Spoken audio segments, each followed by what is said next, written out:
Every time you walk into the room, got me feeling crazy. Shot my heart, boom, boom. Any other boy would stare, but me, I look away. This is making me scared. Trying not to breathe, 1, 2, 3. Cause you know how to give me that. You know how to pull me back when I go running, running, trying to get away from nothing. Yeah, you know how to love me hard. I'm falling hard. Yep, I'm falling for you, but there's nothing wrong with that. You know what? You know what? I think I'm always. You are the one that makes you happy. My love is your love. Your love is my love.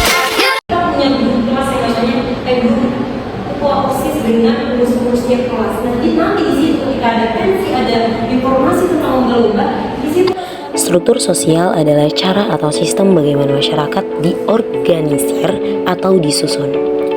Ini berkaitan dengan hubungan yang ada di antara individu, kelompok, dan lembaga dalam masyarakat.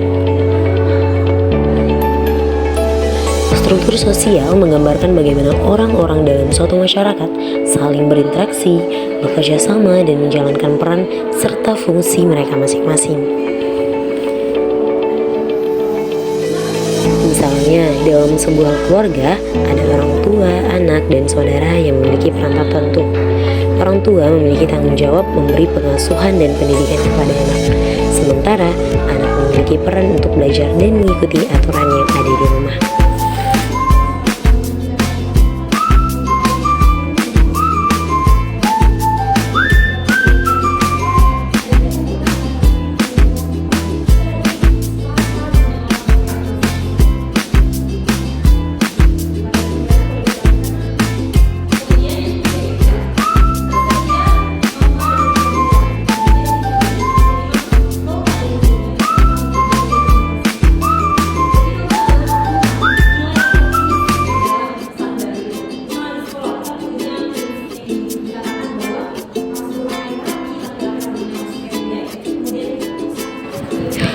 Struktur sosial juga memiliki ciri-ciri yang terbagi menjadi beberapa bagian.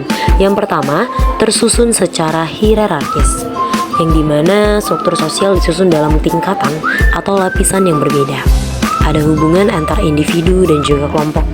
Kemudian, tersedia norma dan juga nilai, yang dimana ini dibentuk oleh norma dan dapat berubah seiring waktu. Seiring waktu, norma, nilai, dan hubungan antar kelompok masyarakat bisa berubah. Jadi di sini hierarki ini menunjukkan adanya perbedaan status, kedudukan, atau peran dalam masyarakat. Misalnya di sekolah ada kepala sekolah, administrasi, guru, dan juga siswa. Kemudian tidak hanya mengatur hubungan individu dan individu, tetapi juga antara kelompok-kelompok sosial. Misalnya keluarga, orang tua ini berperan sebagai tanggung jawab atau pengasuhan terhadap anak. Kemudian anak berperan sebagai seseorang yang menjalankan tugas dan tanggung jawabnya untuk belajar dan mengikuti peraturan yang ada di rumah. Kemudian juga dalam ciri-ciri struktur sosial ini terdapat norma, yang dimana norma adalah aturan atau nilai dan prinsip juga standar. Tentunya di dalam lingkungan sekolah, jika diambil contoh, norma ini diterapkan seperti harus tepat waktu datang ke sekolah, rapi, menghormati guru. Kemudian nilai inilah yang membantu atau menjaga keteraturan dalam masyarakat supaya orang tahu apa yang boleh dilakukan dan yang tidak boleh dilakukan di dalam struktur sosial. Kemudian yang terakhir, ciri-ciri struktur sosial ini tentunya. Nah, selanjutnya kita masuk ke dalam fungsi struktur sosial, yang dimana kita tahu bahwa adapun fungsi struktur sosial yang pertama menciptakan keteraturan sosial. Dengan adanya struktur yang jelas, setiap individu tahu apa peran dan tanggung jawabnya masing-masing. Kemudian yang kedua, memudahkan interaksi antar individu. Dengan mengetahui posisi atau status sosial masing-masing, orang bisa lebih mudah berinteraksi dalam kehidupan sehari-hari. Kemudian yang ketiga itu mengatur pembagian peran, yang dimana setiap orang memiliki peran yang berbeda, dan ini memudahkan masyarakat untuk bekerja sama. Kemudian yang keempat itu menjamin kelangsungan hidup, yang dimana kita tahu bahwa struktur sosial ini memungkinkan individu untuk mendapatkan pekerjaan, pendidikan, dan layanan kesehatan sesuai dengan peran mereka di dalam masyarakat.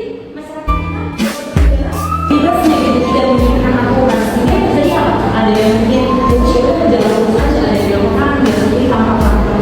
Pasti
ketua, sekretaris, dan juga bendahara. Nah, ketika dalam organisasi itu pasti ada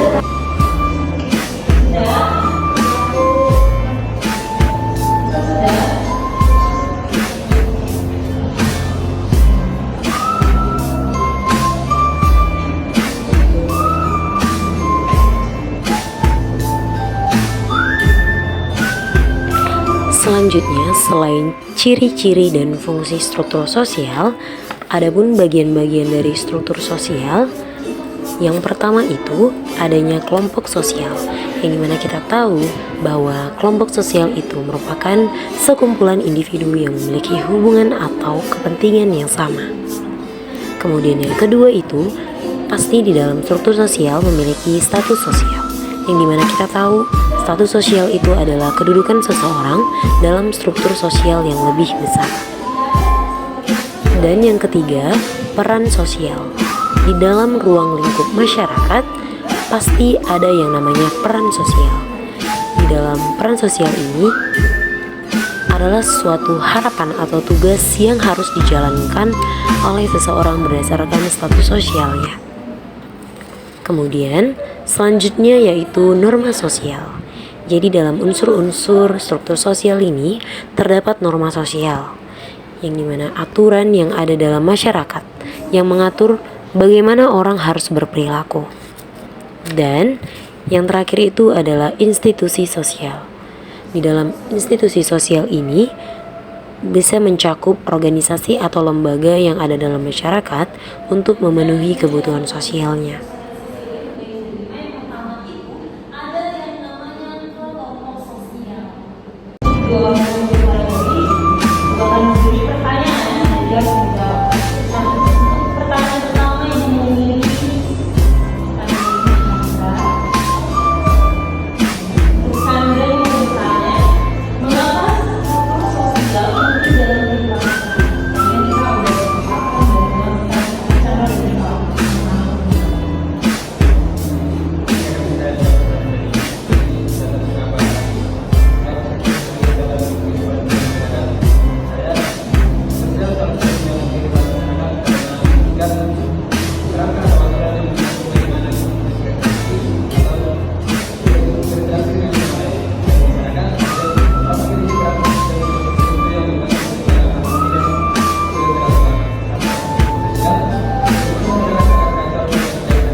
memberikan pemahaman tentang sosial dalam kehidupan sehari-hari. Apakah ada yang bisa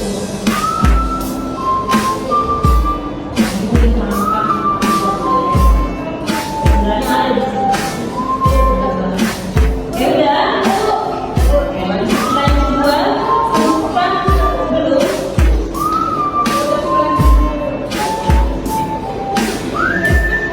Sebutkan tantangan atau kendala yang Anda alami yang Anda hadapi selama proses pembelajaran ini. Apakah ada konsep yang sulit dipahami? Bagaimana Anda mengatasinya? Ulangi ya. Sebutkan tantangan atau kendala yang Anda hadapi selama proses pembelajaran ini. Apakah ada konsep yang sulit dipahami? Bagaimana Anda mengatasinya?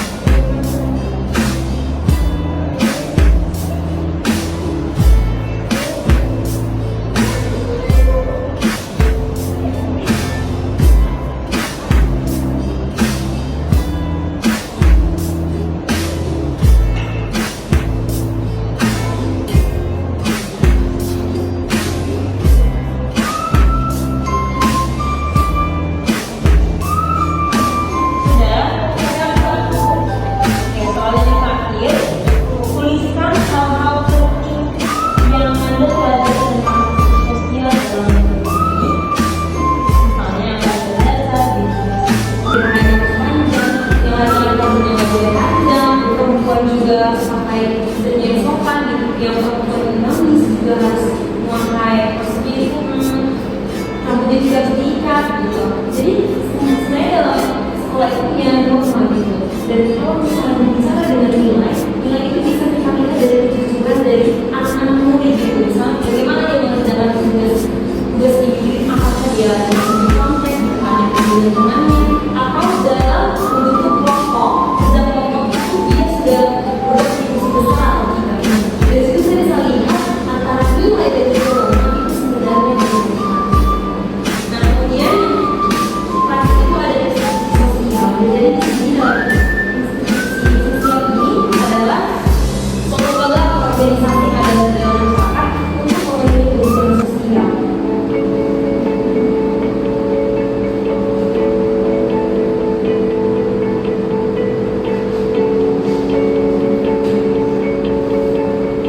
Nah, jadi dalam institusi sosial ini dibagi beberapa bagian.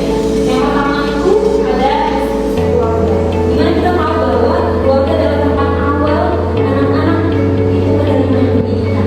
Kemudian yang kedua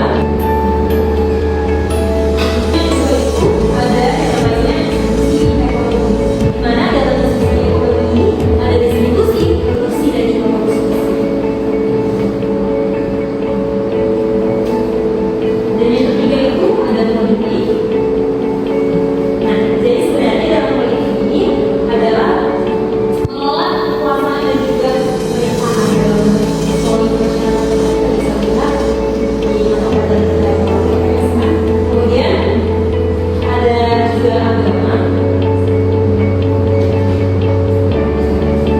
Nah, dalam agama ini menceritakan tentang pedoman spiritual kepada masyarakat. Dan dengan masyarakat kita, misalnya di desa ibu-ibu di situ. Nah, sebenarnya dalam masyarakat itu udah ada gitu. Dalam kegiatan ibadah ada yang Protestan, Katolik dan juga yang Islam. Nah, sebenarnya dalam lingkungan sosial ini juga terbangun yang namanya pengabdian ibadah khusus sholat ya. Kalau yang dilihat di sini itu sedikit lagi ya. Boleh berdiri semuanya. Yuk berdiri yuk.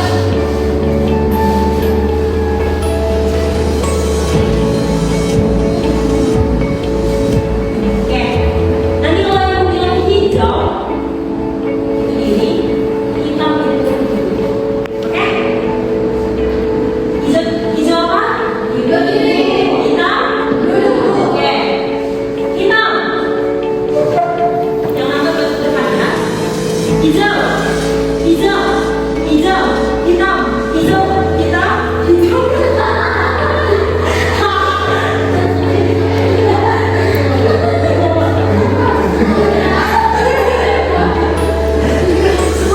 Breaking selanjutnya adalah untuk melatih kefokusan dan semangat siswa dalam proses pembelajaran. Hal ini berguna untuk melatih kefokusan siswa supaya nantinya siswa tetap dapat menikmati pembelajaran dari awal pertengahan hingga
Jadi yang namanya nanti disebut kelompok 1 boleh di sini, kelompok 2 di sana ya. Oke, kelompok 1 itu ada Kanaya, Mega, Chandra, Lisa, Guru, dan juga Melisa. Kemudian kelompok 2 itu ada Lulu,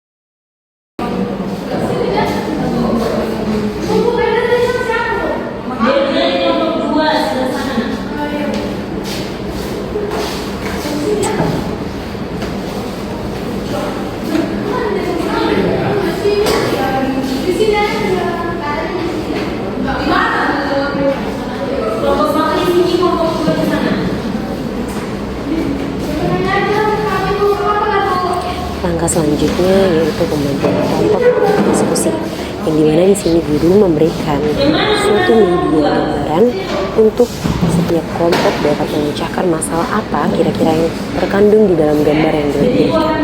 Kemudian nantinya siswa akan memaparkan hasil diskusi mereka dan menyajikannya di depan kelas. Tentang mengapa hal ini bisa terjadi dalam hubungan sosial masyarakat kita. Kemudian yang kelompok 2 menjelaskan tentang pandangan dari kelompok 2 terkait ilustrasi yang ada di sini. Oke? Udah paham? Ada lagi yang mau ditanya? Ibu kasih waktunya 5 menit, dimulai dari sekarang. Jadi nanti satu perwakilan dari kelompok akan maju ke depan untuk presentasi. Oke?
Selanjutnya, setelah diskusi berlangsung di dalam setiap kelompok, perwakilan dari kelompok menyajikan apa hasil dari diskusi mereka.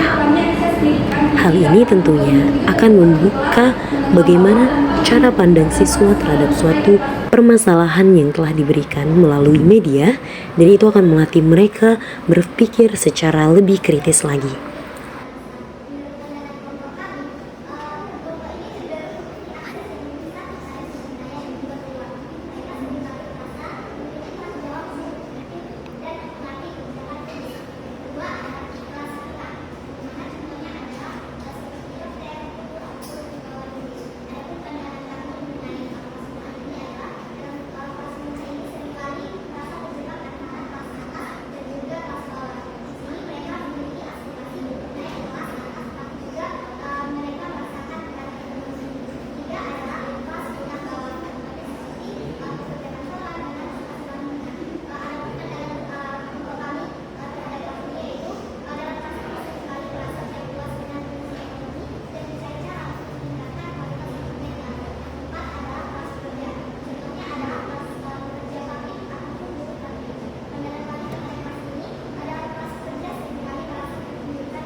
Ibu akan beri pertanyaan dan dia harus menjawab. Nah, untuk pertanyaan pertama yang memilih karena ini boleh berdiri kan? Terima kasih. Kalau perbedaan status dan peran dalam masyarakat itu memiliki pengaruh besar terhadap hubungan antar individu, karena keduanya menentukan bagaimana seseorang berinteraksi dengan orang lain. Nah, jadi status itu adalah posisi seseorang dalam struktur sosial, sedangkan peran itu perilaku atau tugas yang diarahkan dari seseorang berdasarkan statusnya. Terima kasih. Beri tepuk tangan untuk Jacqueline. Sebelum kita mengenai Ibu belajar kepada ini, Ibu mau kita kasih angkat dan Ibu harap anak-anak Ibu kan sudah mengerti ini.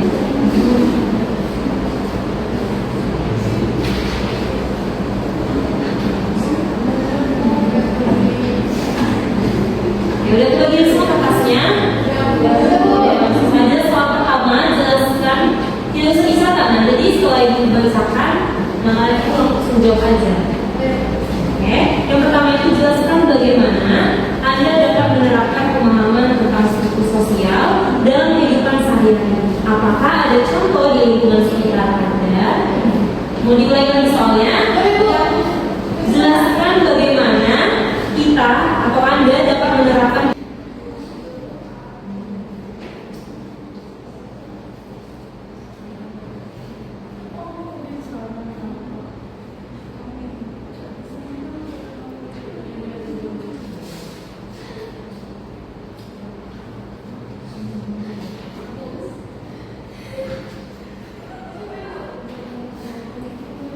Di akhir pembelajaran, guru menyimpulkan bahwasanya struktur sosial adalah bagian penting dari kehidupan masyarakat yang mengatur bagaimana individu dan kelompok berinteraksi, bekerja sama, dan menjalankan peran mereka.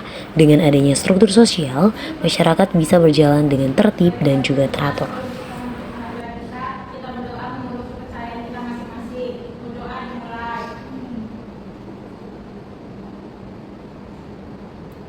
Berdoa selesai. Diskusi yang belajar kita pada hari ini, Ibu akhiri dengan mengucapkan selamat siang dan kurangnya Ibu mohon maaf ya. Selamat siang anak-anak Ibu.